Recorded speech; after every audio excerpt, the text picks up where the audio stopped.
What's going on, YouTube? And welcome to The Process, the first episode of season 1, The Timeline. I'm with someone you may not know, a brother of mine from way back in the day, 10 years in.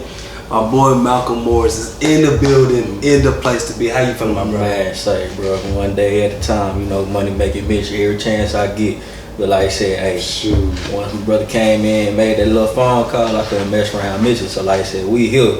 My age Calhoun, what's happening with you, man? Shoot, I'm chilling, man. Welcome to mi casa y su casa. Hey, you man, know? it's always a blessing. Always feel good to, come chop it over with my boy. Like I said, and mind you, like I said, it ain't no 10 years. It's way beyond 10 years. Thanks. But like I said, hey, time don't mean nothing. Like I said, blood ain't no much thicker than water. So like I said, we just gonna make it happen, keep it pushing. And like I said, we're gonna show y'all the reason why we came up on this journey and the reason why it's called The Process.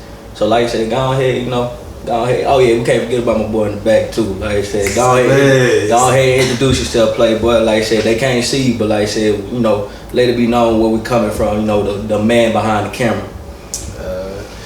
What's going on, y'all? This is Sammy Lotta Jr. Let's go by Sammy. Run video, audio, picture, whatever they need, I got it. I'm a smorgasbord of everything that I got to bring to the table. So, shoot, creatives who in the Dallas-Fort Worth area, get this man up. I tell you, professional. Nah, for real. But is there anything else that you gotta say before we start up on it? Man, shoot, let's get into it, man. You know what I'm saying? I guess we get to break down what this podcast is for, because they probably looking like, what is this? You know what I'm saying? Yeah.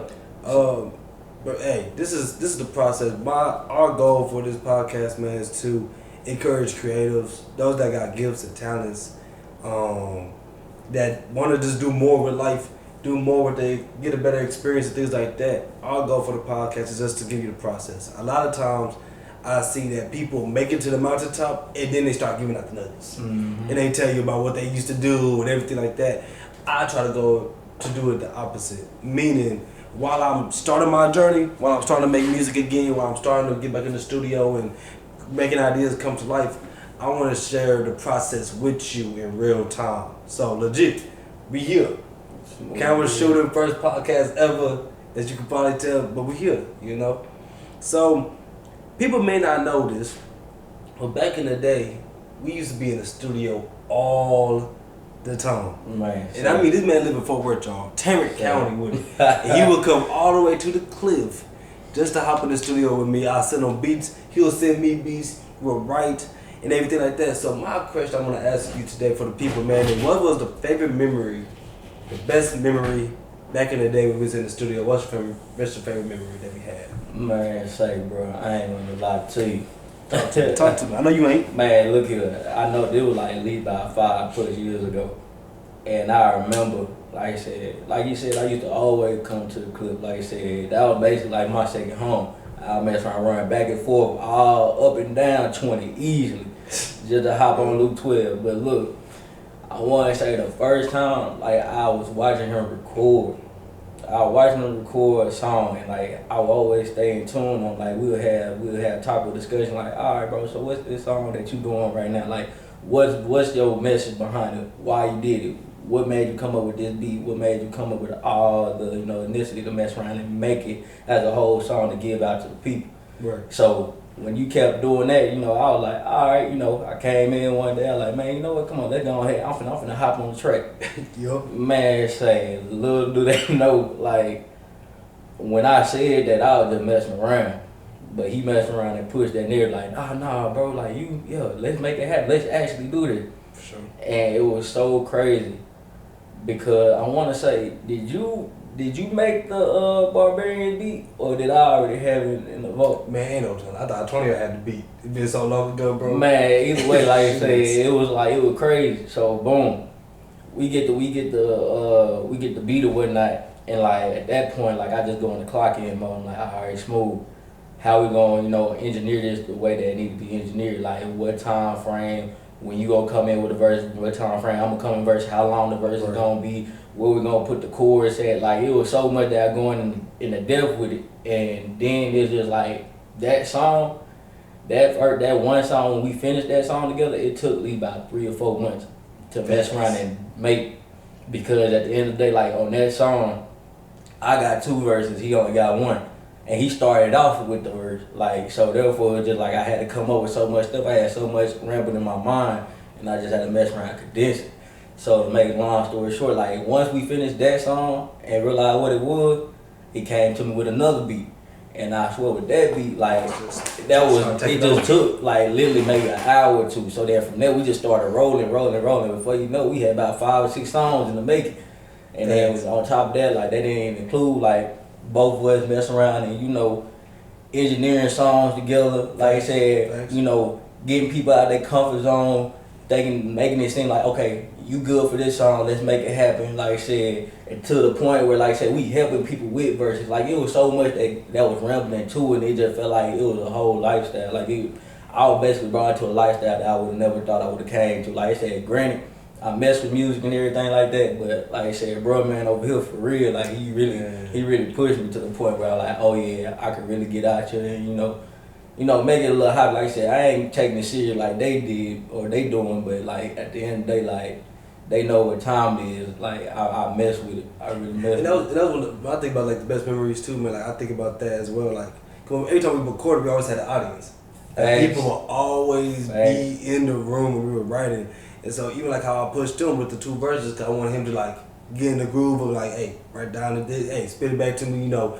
But then after that, shoot, I seen him, someone watching us do it, he's like, hey, get on the track, I need you to do the ad-libs. Hey, can you sing? Get on the track. Like it was like everybody just started being a part of it, and I mean, those were like legit the best times. Oh yeah. Them, like I said, I relive them moments each and every day. Like if I ain't got nothing going on really.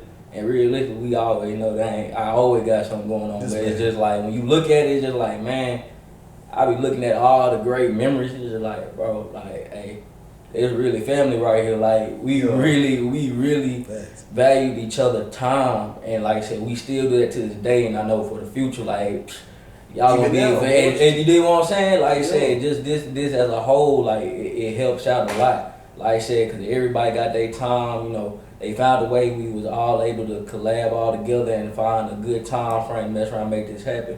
So like I said, I salute both of y'all, you know what I'm saying? Because like I said, time is valuable. A lot of people don't really be understanding or realizing that until the time is actually gone, and then you got other stuff that come up as well. Like, man, evaluate that as much as you can. Like I said, family, friends, all types of things. Because like I said, man, you building that relationship that you build up with them people, no matter what, like I said, that's gonna take you a long way. That's really longevity right there. But people don't want to, you know, surpass the fact of really going in depth with that. You know what I'm saying? That's why there's a lot of issues out in this world now. Speaking that truth, see, you get him talking. This man gonna start preaching to you. I'm trying to tell you, 3 points of the poem, man. 3 points of the poem. But yeah, man.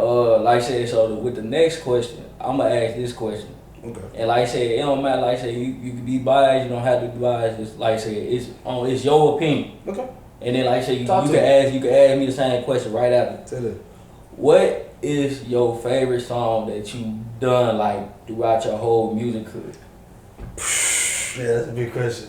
That's a big question.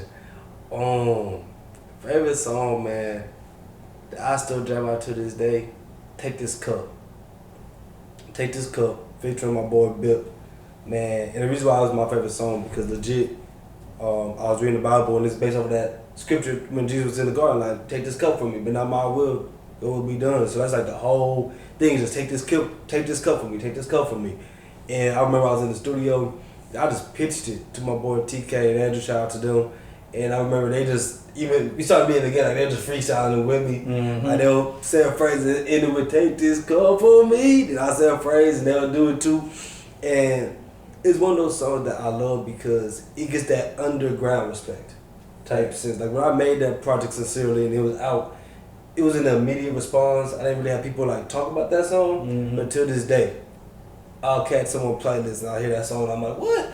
You listen to that song? Or someone make a reference, so they don't even, you know, we be doing a game night, and then when something bad happens on Monopoly, they like, take this cup from me. Yeah. So it's like I keep seeing it pop up, and so it's always like a humbling thing, like wow, people still rocking with this music. And that song was like, sure, I might release that 2018, 2019. Right. So that song old, and they still working with it. So that's always respectful to me. Hey, you remember everything that we went through whenever you made that album, that mixtape? Yeah. bro, from the photo shoots to all the different merch to like, bro. Yeah, I had shirts out. They know about, but it's all good. I had shirts, and this man and his girl, you know what I'm saying? They legit made the shirts back in the gap for me, and that was like even special for me because even like I said, like even right now, this man always had my back. And that's what he said, man. You gotta always lock in on those relationships because you just don't understand who's gonna be willing to invest in those dreams, them goals, them ideas. Mm-hmm. You know what I'm saying? But what's your favorite song? Whatever it's that we made from back in the day, or if it's just my whole catalog, what you say? Man, say, look at Oh my God. I'm finna really put y'all on game right now. Because this is really an unreleased song. And every time, every year, it never fails. I tell this man, hey, look, you really need to go ahead and release this song, man. And he be contemplating everything. He's like, oh man, bro, no, man, hey, the world need to hear this song right here. Man, say it's an unreleased song called Mental State.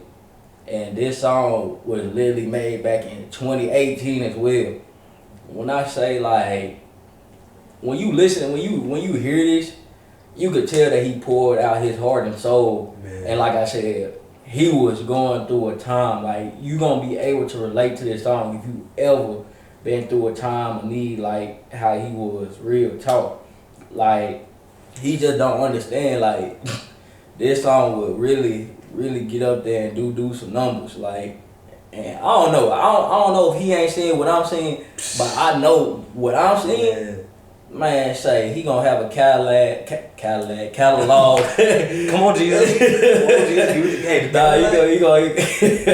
he gonna have a catalog longer than Methuselah, like for real. Like he just don't know. Like that song there is gonna make a lot of people come to him. He's already a mentor as it is, but like I said, it's gonna go beyond that. Like his fan base, like they gonna really pour out the passion that they hear behind the song. They gonna mess around, pour out their own feelings because of hearing the song. But it's just like, man, you know, at the end of the day, like I said, it's up to him. Like I said, I've been trying to push this song for so long. I can only do so much. Shoot, like, yeah, cause that song he's referring to, man, that was like in a time frame of really seeing like, shoot, we keep it real on this thing. You know what I'm saying? Like we were really some players. Like we were really out here just doing things we had no business doing type sense. And I wrote that song at that time, like trying to step away from that lifestyle and really try to better my relationship with Jesus. And I wrote that song about where my mental state was at. And that's one of them ones that, boy, I don't think they ready for the truth. Man, because I try not to sugarcoat things because people need healing. Facts. And people can only get healing when they get to the root of things. You know what I'm saying? And so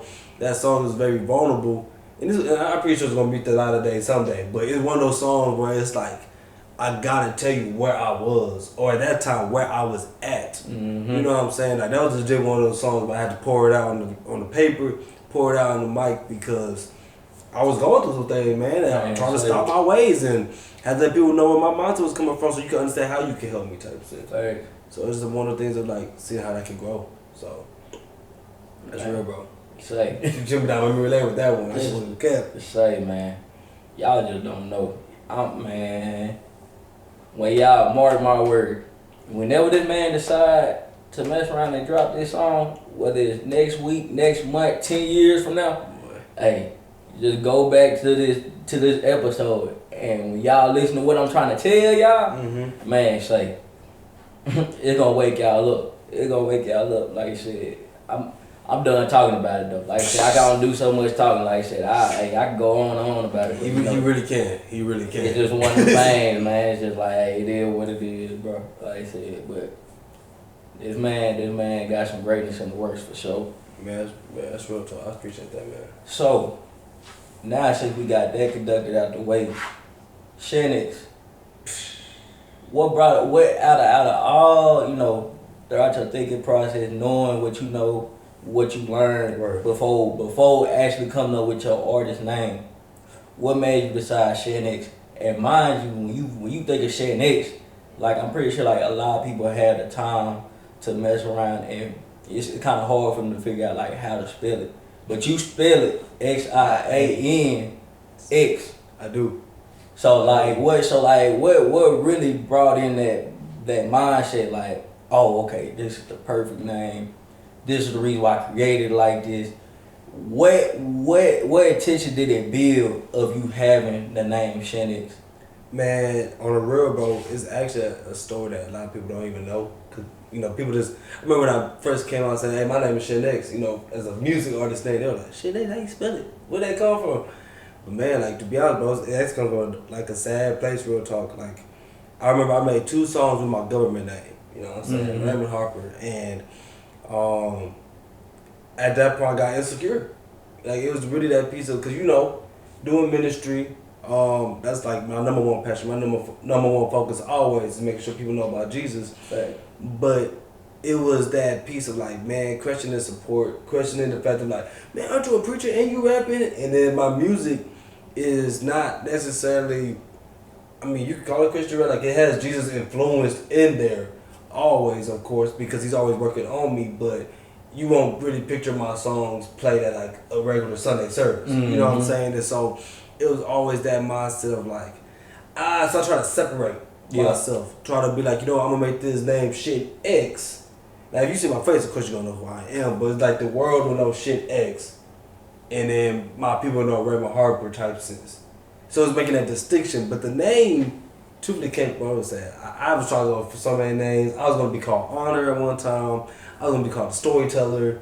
And so I remember I was in my sister's room with my cousin Chandler, Dr. Hollis, shout out to him, and we were trying to figure out our name, and I don't even know if this is accurate information no more, but Shushin was like Ray in some other language. And so I was like, bet, I'm just going to keep the Shin, and I'm going to do the X because of math. Mm-hmm. You know what I'm saying? That's like that unknown number. So it's like Ray unknown, basically. So that's where the name came from. But the reason why I'm getting back to Raymond was because just throughout life, especially like during the pandemic, really woke me up to even get to where I'm at now of recognizing like, man, if I really recognize that, man, if I was to die, I would just, a lot of ideas would come to the grave with me. Like every day, I promise you, I always have like 5 to 10 ideas for loved ones, for my marriage, for family, for music, for just create. Like I promise you, I might have a barbershop one day. I just don't even know. Like I always create ideas, and I was just like, man, I refuse. I refuse to go down to the grave or get too old or have an accident. 'Cause you already know I messed up my knee. That's another story, but you know what I'm saying? Football career just gone. Man, but it really hit me like, man, I refuse to go down to the grave with all these ideas just because I'm insecure about how people are going to react. I feel that. And so, to be honest, me going back to Raymond Harper is a sign of healing. The sign of healing, what Jesus was able to do in my heart and my life. To me, recognize like, hey man, yeah, like I'm a minister. You know what I'm saying? I go to schools to tell kids about Jesus, but he also gave me this gift and passion of music, but also just creating things in general. Yeah. And I would be doing him a disservice if I did not be a good steward of my gifts, as well as embark on that journey to continue to try these gifts.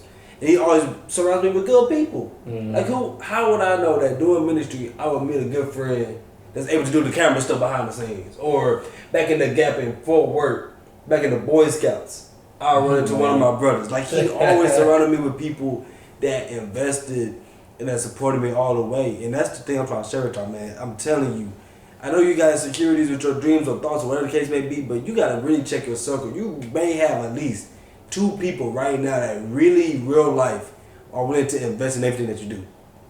You just gotta do it, man, or even ask. You know what I'm saying? And of course it's awkward.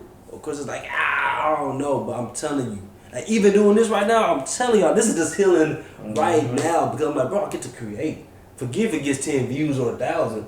Like, bro, I get to create, and then I'm gonna be able to talk to him 10 years from now. I'm talking about, bro, remember that time we did that podcast, bro? Man, like, and those are gonna be the things I cherish the most. So that's the name. That's how I got to the names and how I got back. So, man, say that that carries a lot right there.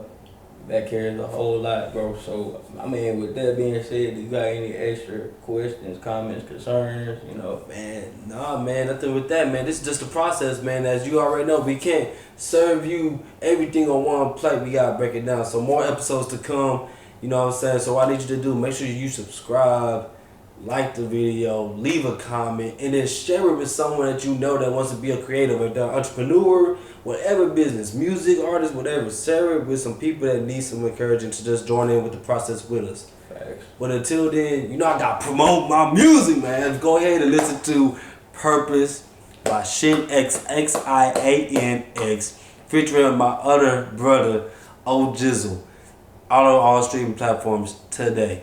But you did it on purpose. Tell me that you're sorry, but you did it on. Yeah, hit you in your back, you started burping. Yeah, they hit me in my back, I started learning. What do you hit me on?